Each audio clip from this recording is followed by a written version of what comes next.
Western Russia, 1943. Vast German and Soviet armies clash in history's greatest and deadliest tank battle. The earth was trembling, as if there was a huge earthquake. 2,500 German panzers and assault guns face more than 5,000 Soviet tanks. By the time it's over, the casualties will reach more than 200,000. The gunners told me later that all they saw were grey walls.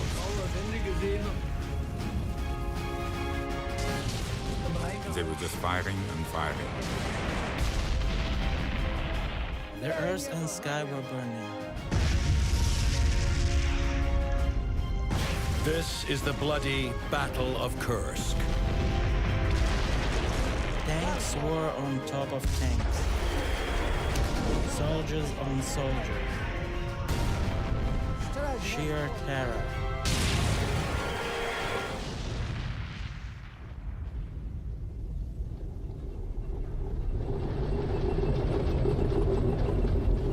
July 5th, 1943. Day one of Hitler's Operation Citadel. More than 800 German tanks roll across the Russian plain towards the town of Kursk. Waiting for them are the Soviets, defending their homeland with the biggest tank army ever assembled.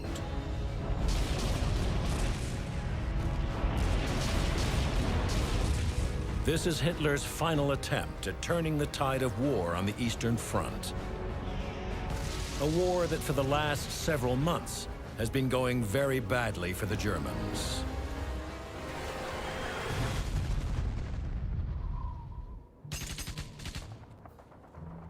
Since their disastrous defeat at Stalingrad in February of 1943, Soviet forces have been relentlessly battering the Germans, forcing them into a 180-mile fighting retreat back towards Germany. By the end of the winter, the German army on the Eastern Front is shattered and teeters on the brink of destruction.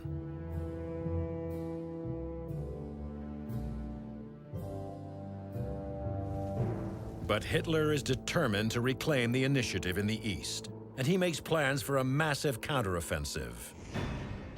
His plan is to launch a large-scale pincer maneuver to cut off the Soviet-held salient, centered on the industrial town of Kursk. The goal? Encircle and destroy the 500,000 Soviet forces in the Kursk Bulge. But the battlefield is huge. 200 kilometers long and 150 kilometers deep, most of it rolling farmland. In the wide open spaces of the fabled Russian steppes, it's ideal for tank warfare. It's a formidable objective, and over the spring and early summer, the Germans amassed two entire army groups. 780,000 men, close to 10,000 guns, and 2,500 tanks. An immense force that will shake Mother Russia to the core. But this buildup has not gone unnoticed, and as the Germans prepare for Operation Citadel, so do the Soviets. Now the enemy is gathering its massive power. He wants to gain revenge for their defeat in Stalingrad. So our commanders decided to regroup in the spring and regroup us in preparation for defense. Either we would attack right away or by defending exhaust our enemy.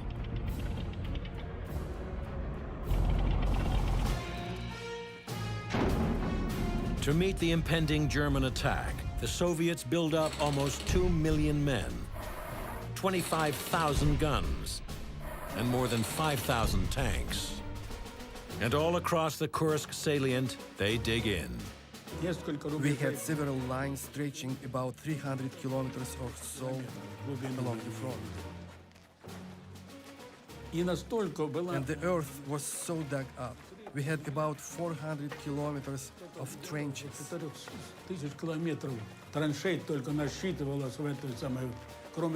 army and civilians did that, working on making anti-tank ditches, which tanks would not be able to get out of. And also in the places where the tanks were in danger of getting through, we made minefields. And that wasn't just in one place. It was almost along the entire length of the defensive lines. We had anti-tank guns, and they were amazing. And of course, tanks. The backbone of the Soviet Armored Corps is the T-34 medium tank. With a 76mm main cannon and 47mm of sloping frontal armor, the 31-ton T-34 has a deadly balance of firepower, protection, and mobility. By the summer of 1943, Soviet factories have produced tens of thousands of them. And all across the Kursk salient, the T-34s move into position.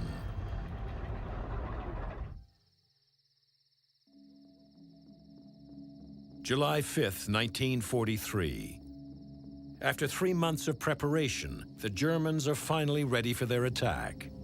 1 hour before Operation Citadel is to begin, Soviet gunners unleash a massive artillery attack on German positions. All of a sudden, such a huge noise started, you could go deaf from it. The earth was trembling, as if there was a huge earthquake.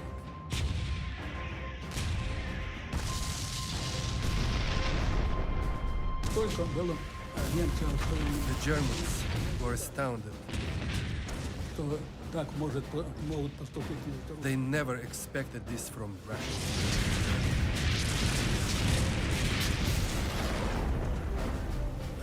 As it was dusk, it looked like fireworks.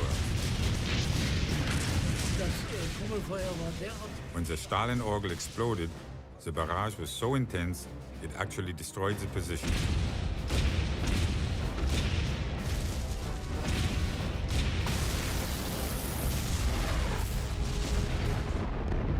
This caused lots of casualties right from the beginning. But something must have happened, as it was impossible for the Russians to figure the time of the attack, exactly 1 hour prior to the planned attack. But the Soviets knew the time of the attack to the minute. They'd captured a team of German sappers who revealed it under interrogation.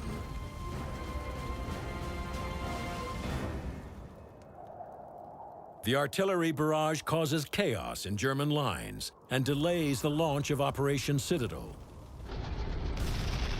But only for 1 hour. Shortly after dawn, the Germans attack. Masses of tanks, about 500-600 were coming. A horrid amount of tanks. The German tanks were advancing towards us. Each tank carried 20 to 30 devils, and all of them were drunk like shoemakers. And that's when all hell broke loose.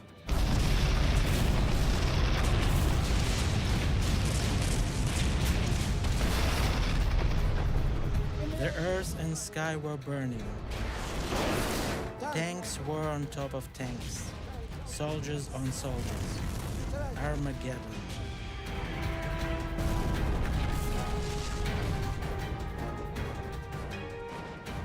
But we kept our word. No backing away, not even a step. For Stalin. By the end of the day, the Germans have made only modest inroads into the vast network of Soviet defenses along the Kursk salient.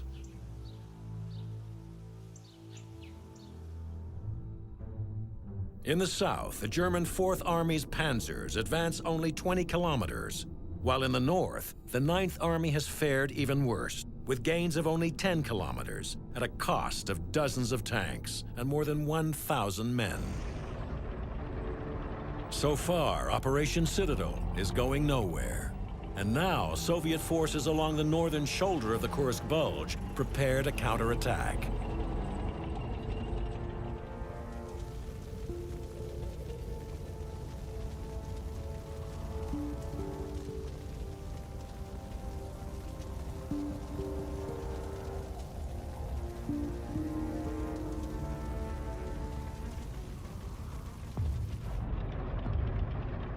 нашу танковую. 100 tanks from the brigade moved forward.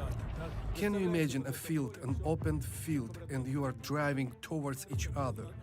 Whoever gets whomever first.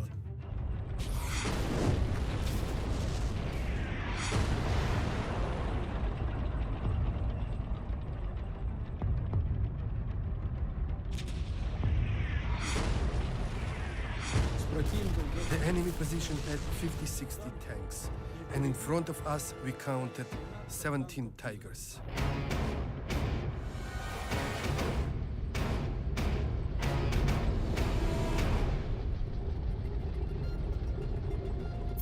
The Tiger is the German army's biggest tank. Encased in over 100 millimeters of armor, it is practically impervious to frontal attack. But it is the Tiger's 88-millimeter cannon, with a range of more than 2 kilometers, that makes it the deadliest weapon on the Kursk battlefield.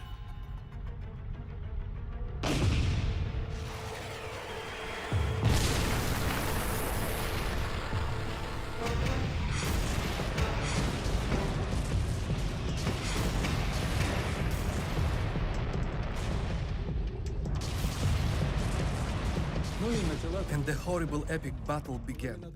Half of our tanks were lightweight. They ran on gas, and they would burn up like candles. Здесь уже, извините, не разбираешь, где свой, где чужой. I'm sorry, but here you can't tell friend from foe. Стал, вот отходить. И I came out of the bushes from the battle, and behind me, the Tigers were close. рядом.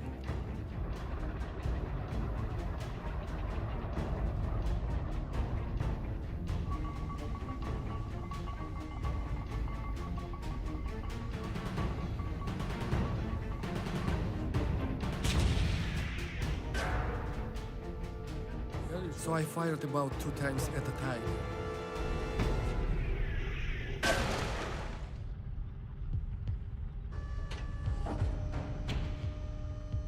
Our tank had 76-millimeter gun. It didn't penetrate their tank.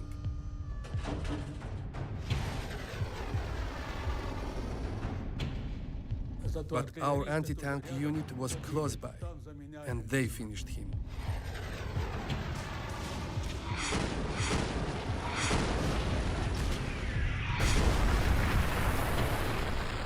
We began destroying each other.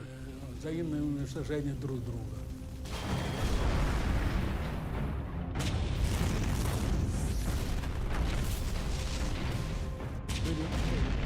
We had huge losses, but the enemy had huge losses too. The Germans would come this way about 4 or 5 times. И вдруг ко мне My lead was open, so I could look out and find the target. и прицел смотреть, и выглядит, осмотреться.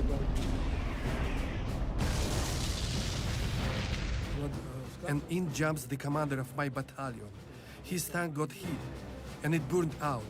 Enemy infantry surrounded him, so he decided to hide in mine.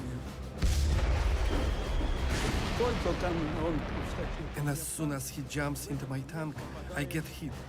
Болванка.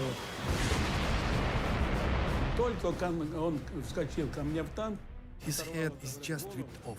и вот командира батальона всего меня брызгало, говорят, ну, знаете, и говорят, I was drenched in blood.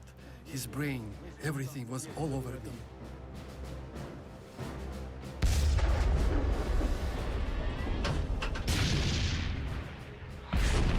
как можно быстрее, как только... As soon as you see the anti-tank gun pointed towards you, as soon as you can, just shoot and get him, or else you die.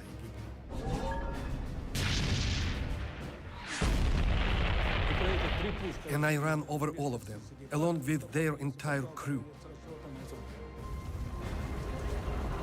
Вот так в этом кромешном аду, как говорят, было... And that's the kind of hell it was on July 6th. In less than 2 days of fighting, tens of thousands of men die on both sides, and the hulks of hundreds of tanks lie in the burning fields around Kursk. And it's only the beginning. The Germans now prepare to strike again. Their target, the small rural village of Ponary, a quiet railway stop that is about to become ground zero in one of the bloodiest battles of the Second World War.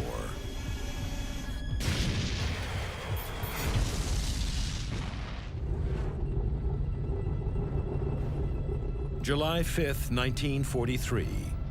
In an effort to change their fortunes on the Eastern Front, the Germans launch a massive armored offensive against Soviet defenses on the plains of Western Russia.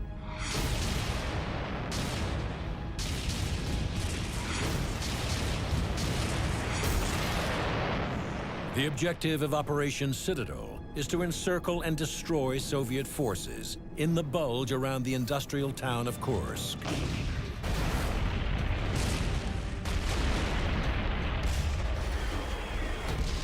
The Soviets put up a stubborn defense against the advancing panzers.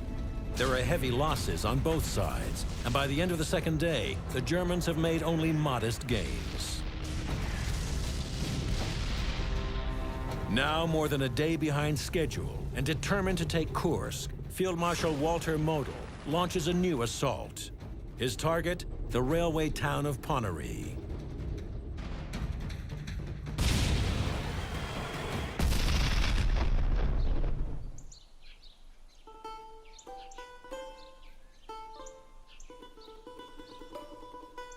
Ponary is on the main line between Arel and Kursk, making it a central collection and distribution point for farms in the area.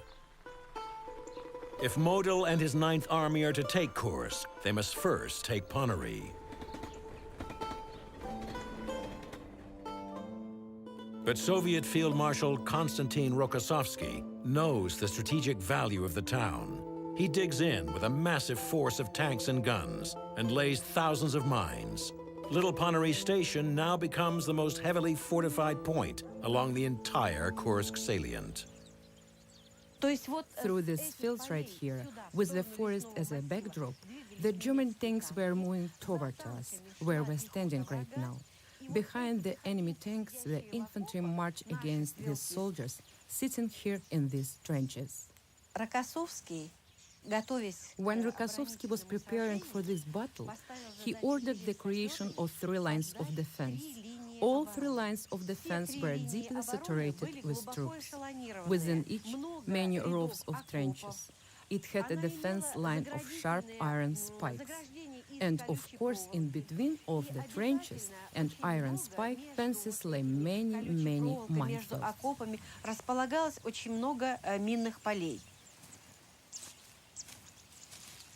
The artillery and tanks were dug into the earth.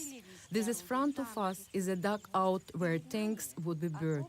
Such dugouts we would call kapanira. It contains 3 sharp walls and 1 flat entrance. The tank would drive into it so that its turret and main tank gun were level with the earth. The tank itself would be a lethal weapon against the enemy, and this particular territory found itself the very epicenter of the battle. The Germans and Soviets engage in a vicious seesaw battle for control of Ponary. The town changes hands 5 times in a single day. The Germans send wave after wave of panzers into the fight. Many are destroyed by mines, T-34s, and anti-tank guns. On July 9th, the Germans attack northeast of the village, striking Soviet positions on high ground, designated on their maps as Hill 253.5. Our division, the Sturmgeschütz 177, joins the others on July 9th. We were supposed to attack a hill that was occupied by the enemy.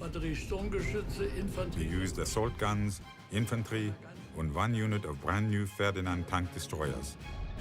The Ferdinand is Germany's newest self-propelled gun, never before used in battle. It's a 65-ton monster with 200 millimeters of protective armor plating and twin 300-horsepower engines that move it along at 30 kilometers an hour. But its most dangerous feature is its 6-meter-long, high-velocity 88-millimeter cannon. And we had big hopes for these tanks. which were able to shoot with their 88mm cannons at a distance of 3,200 yards. Panzer abschießen konnten.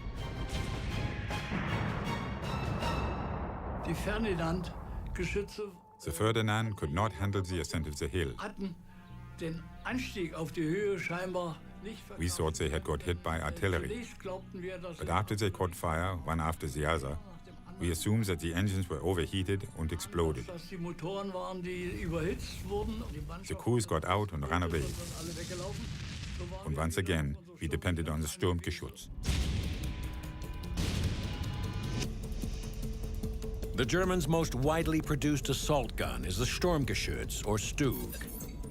Built on a Panzer III chassis, the turretless Stug is armed with a high-velocity 75mm cannon and is Germany's most successful tank destroyer.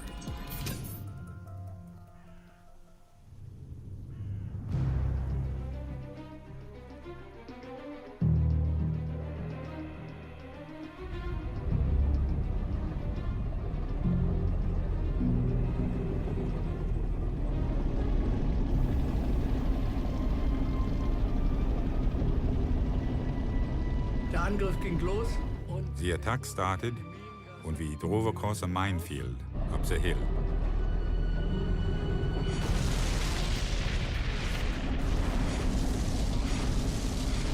ein Fürst The Russian artillery was attacking us like hell. um uns herum ein, es war das reinste Trommelfeuer. Our commander was standing in the hatch to show us that we have to spread out. Zeigte an, dass wir uns seitlich auseinanderziehen sollten. Und He so got hit getroffen, and was killed. schon gleich am ersten Tag tot.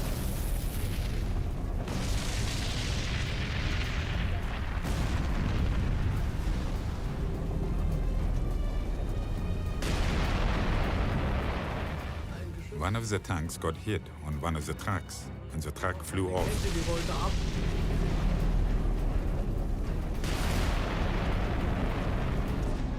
Although they lose more than half of their Stugs, the German advance breaks through Rokossovsky's first line of defense.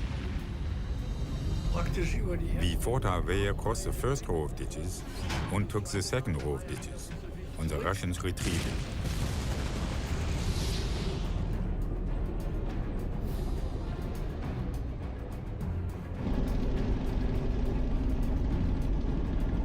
Und dann kam There was a very narrow turn, enge Kurve, and immediately behind it, there was a Russian anti-tank gun. russische Back.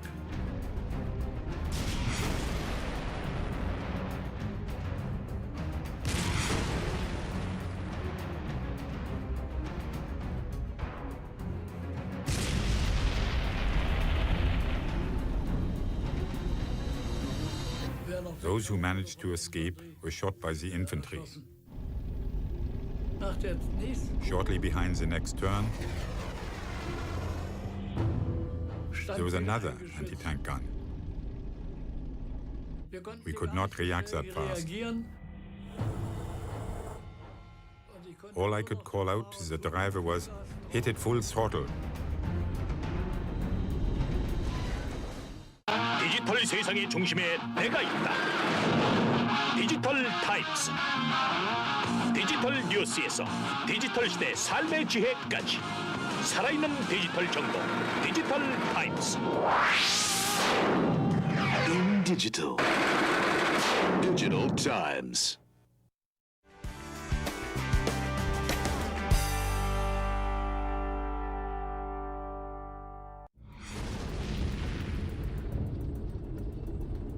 July 9th, 1943.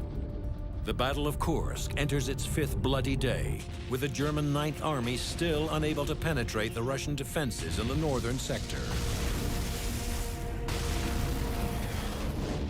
The Germans, desperate to complete their drive to Kursk, launch an enormous armored assault on the strategically important town of Ponary.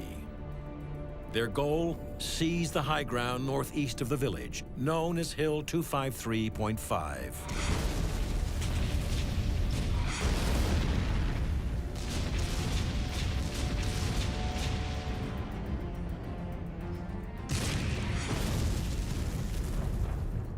We fought our way across the first row of ditches and took the second row of ditches, and the Russians retreated. Shortly behind the next turn, there was another anti-tank gun. We couldn't react that fast. And all I could call out to the driver was, "Hit it full throttle."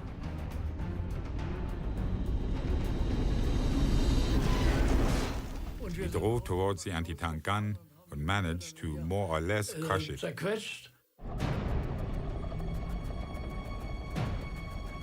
We managed to move forward quite far, and a tank appeared in front of me. A T-34 was approaching us fast.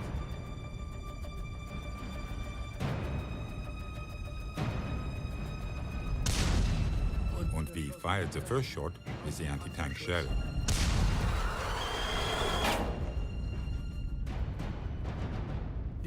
The shell bounced off, Und wir befürchteten, dass unsere Granaten and we were afraid that our shells might not have the power to destroy a tank at this distance. Panzer zu vernichten. The T-34's 47 millimeters of frontal armor is sloped at a 60-degree angle, enabling it to deflect oncoming shells and giving the equivalent of almost 75 millimeters of head-on armored protection.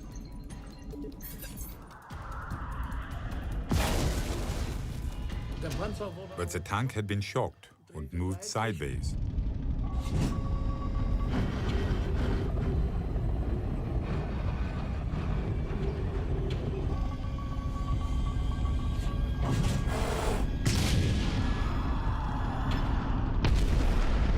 We managed to shoot it in the side, and it blew up right away. treffen und flog sofort in die Luft, denn unsere Panzergranaten hatten hier die Our tank shells had the ability to punch through tanks.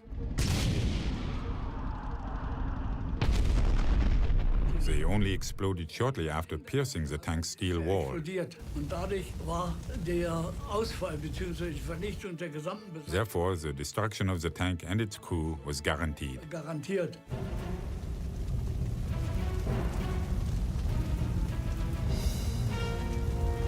By the end of the day, the Germans finally capture Hill 253.5, taking heavy losses, but inflicting worse on the Soviet defenders, who fight to the last man.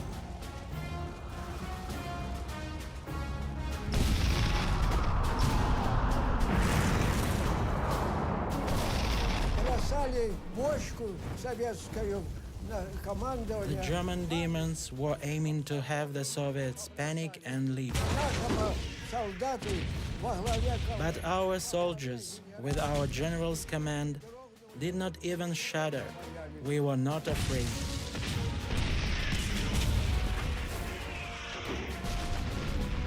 Soldiers didn't think about putting their life to an end. If they had to slide under a tank, they did just that in order to save Russia. Also die Strategie der Russen The strategy of the Russian tank troops was, to put it like this, stubborn. Stubbornly, they were attacking at the same spot, over and over again.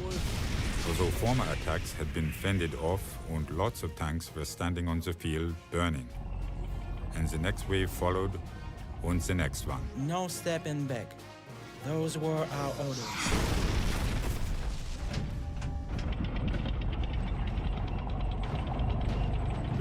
Before the battle, each soldier, each officer is the same. Forgive me, but everyone wants to live.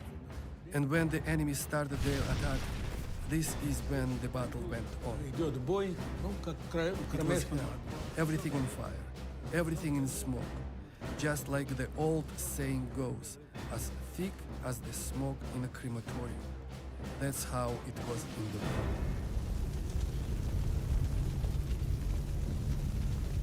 There is a particular way of dealing with and battling tanks, which is the same for all tanks. Стремился Everyone had a goal of letting the tank come as near as it could to you and shoot into the most vulnerable places on the tank. There is no point in shooting into the head of the tank because it had about 150 millimeters of armor. You always aim to destroy its sides.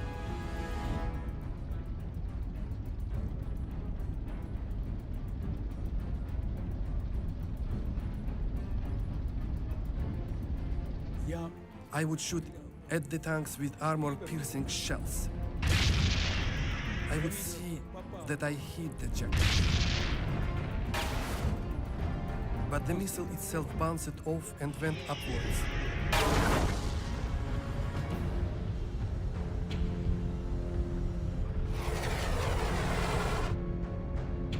In that time, the enemy tank aimed at me and shot at me.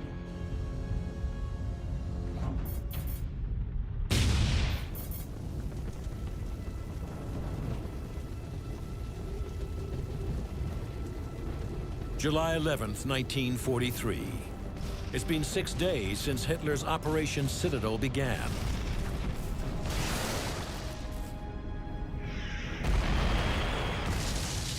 And his massive panzer armies have made only modest gains.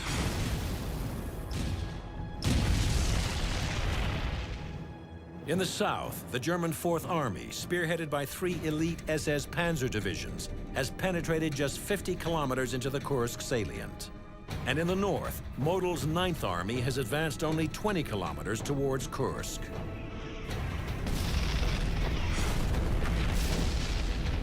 In order to finally achieve a breakthrough, Model prepares for one final attack and commits all of his remaining reserves, hoping to finally crack the stubborn Russian defenses at Ponary. Just like the old saying goes, as thick as the smoke in a crematorium. That's how it was in the war. Как на войне. Стремился каждый, чтобы Everyone had a goal of letting the tank come as near as it could to you and shoot into the most vulnerable places on the tank. в лоб бить бесполезно, потому что в лоб There is no point in shooting into the head of the tank because it had about 100-150 millimeters of armor. You always aim to destroy its sides. я I would shoot at the tanks with armor-piercing shells.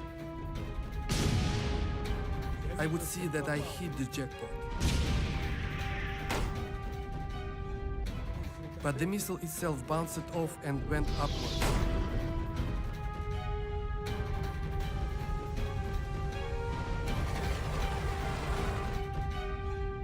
In that time, the enemy tank aimed at me, shot at me, but didn't get me. я успел спрятаться за кустами. I managed to hide in the bushes. If I hadn't, I would have been destroyed.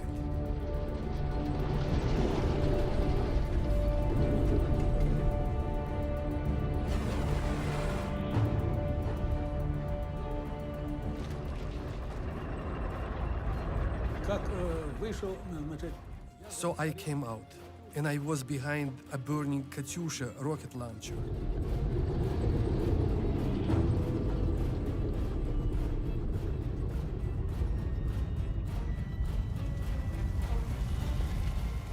I hid behind. I stopped and I held my fire. И остановился, чтобы можно было из сходу стрелять. И почти не в лоб, так почти. Then I shot and got the tank in the side armor. You see the entire crew jump out.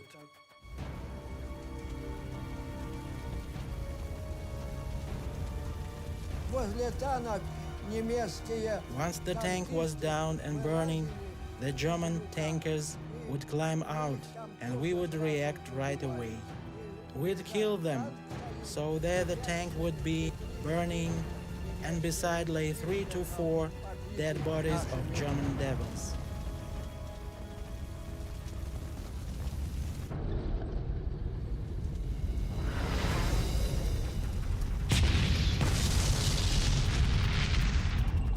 After almost a week of intense fighting, the Germans are exhausted and battered, and they haven't even taken Ponary. But they've inflicted huge losses on the Soviets, who seem to have endless reserves of men and T-34s for the fight. The tanks drove against each other, and there was shooting everywhere. The gunners told me later that all they saw were gray walls, and they were just firing and firing.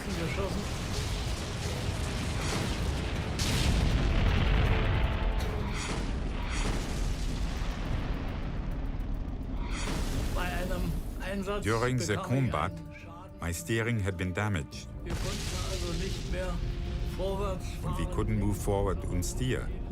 We had to drive backwards to steer instead. And of course, this was an immense handicap. Also entschied ich mich, zurückzufahren und meldete And mich. so I decided to drive back and gave notice to the command post that I was returning to the garage.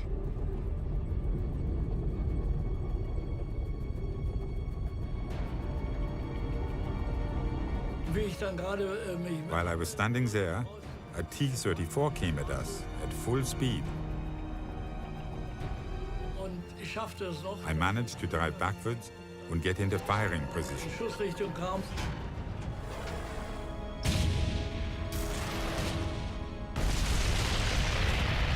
Und der erste Schuss I shot the tank, and it started burning right away.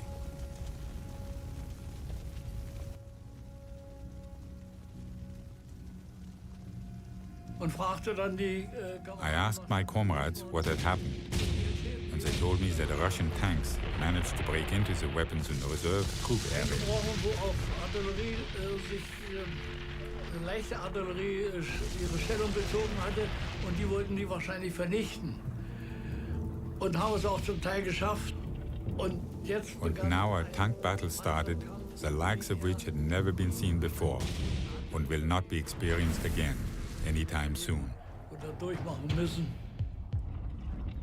What Bose and the rest of the Germans on the northern front are experiencing is just the beginning of a massive Russian counteroffensive, one that will determine the outcome of the Battle of Kursk and will ultimately change the course of the Second World War.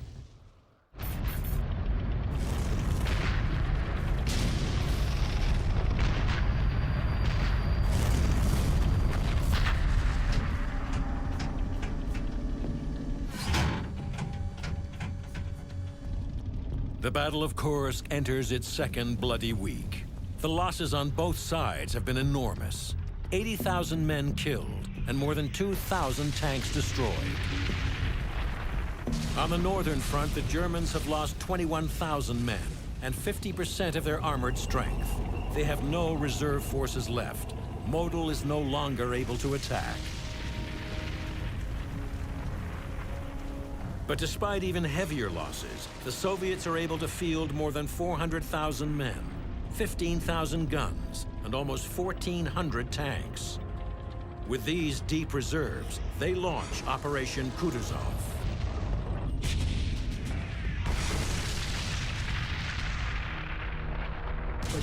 We received reinforcements. Those units that were really out of shape from the battle and lost too many lives and equipment were relieved. Каждому была поставлена задача, вот, каждому подразделению или части. Ну, тут уже часть. We had a goal set for each division and regiment. The rest of us went on forward with the attack. Материальные части были выведены под формирование, на формирование. До формирования. That's when the enemy suffered heavy losses. А все остальное наступление уже. И тут уже противник, естественно, он много потерял, шел на наступление. Ну, до каких пор там... And we started a new operation. It begins on July the 12th. Their aim is to smash through the largely undefended flank of Model's 9th Army. This attack marks the end of Hitler's Operation Citadel and heralds the beginning of the Russian summer offensive.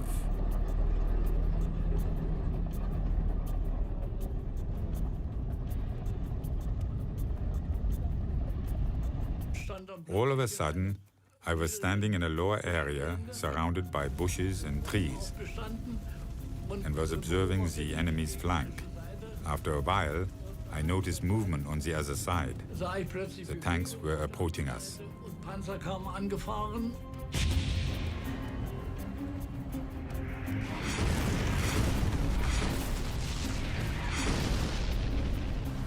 Then, all of a sudden, we heard this strange sound above us. The Germans are getting help from the air. In a desperate bid to halt the Soviet advance, they throw everything they have into the battle, including the battered remnants of their once formidable Luftwaffe. Stukas kam angebraust flogen über uns hinweg. Dive bombers were approaching us unexpectedly and attacking the Russian tanks. You look up and see that he is dropping the bomb. You go inside the tank, close the lid, Люк смотрит, как только уронил эти бомбы. and wait to see if you blow up or not.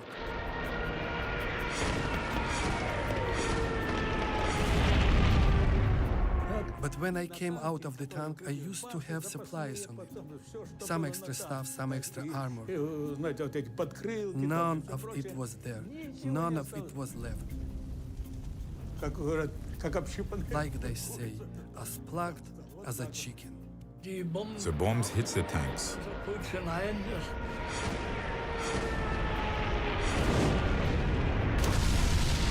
And created huge craters.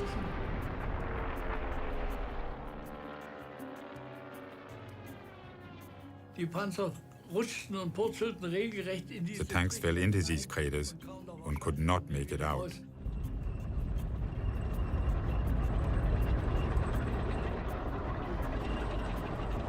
Und ich wollte umdrehen. I wanted to turn as I saw a Russian tank in front of me, 100 meters away.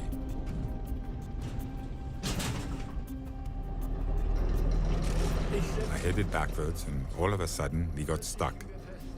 We had hit a stump and the truck spun. We were stuck and couldn't move forward. Buschgelände und kam nicht mehr vorwärts. Bin sofort rausgesprungen aus dem Geschütz und habe angesehen, was da los war und habe I meine jumped out right away to check what was wrong and called out to my two crewmates as well. und mit einer Axt haben wir dann mittelgroße Birkenstämme abgehackt und haben die dann untergesetzt unter das Geschütz, dass es höher kam und damit With an axe, we managed to chop up some logs and leveled the tank free.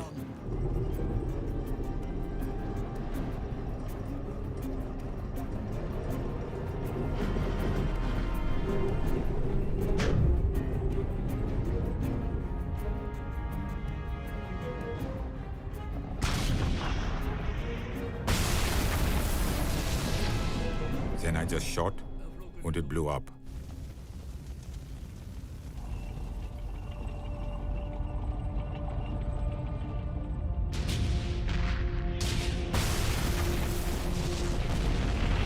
The Russian pressure grew stronger and stronger, and we weren't able to hold the front.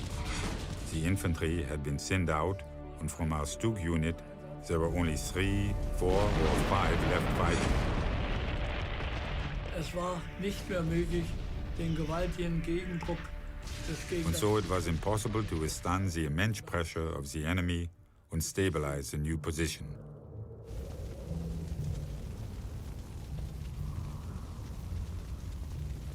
Operation Citadel, Germany's last Eastern Front offensive of the Second World War, is over.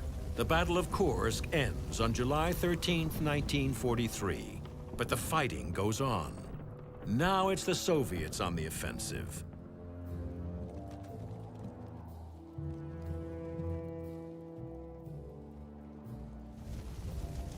После освобождения After the freeing of places where the German devils resided, after our bombing and bombarding of those places, не было all of his hiding spots, all of his camps were ruined, wrecked, and defeated. были разбиты.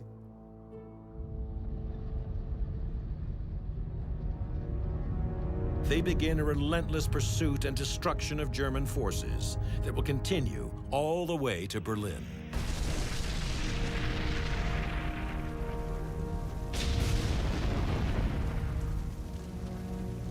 In 8 days of fighting, over 200,000 men are killed or wounded, and nearly 3,000 tanks are destroyed.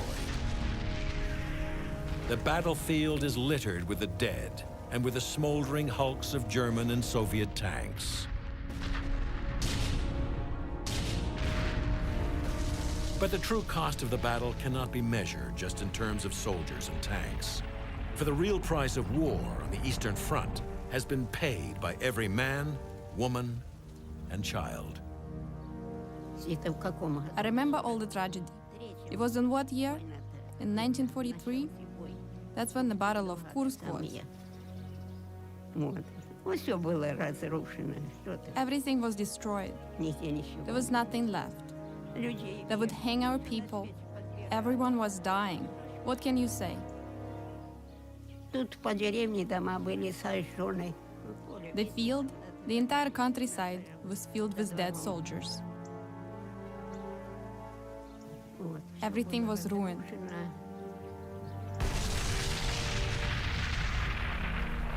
From behind, you could hear lots of screams. Help! Mama! Don't leave us here. Take us with you.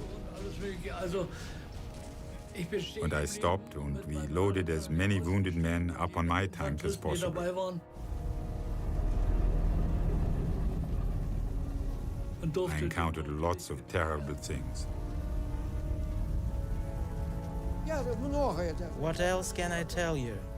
There is so much to put it all into words. It was colossal. You can describe it. Bodies lying everywhere. But with our spirit, we defended our motherland.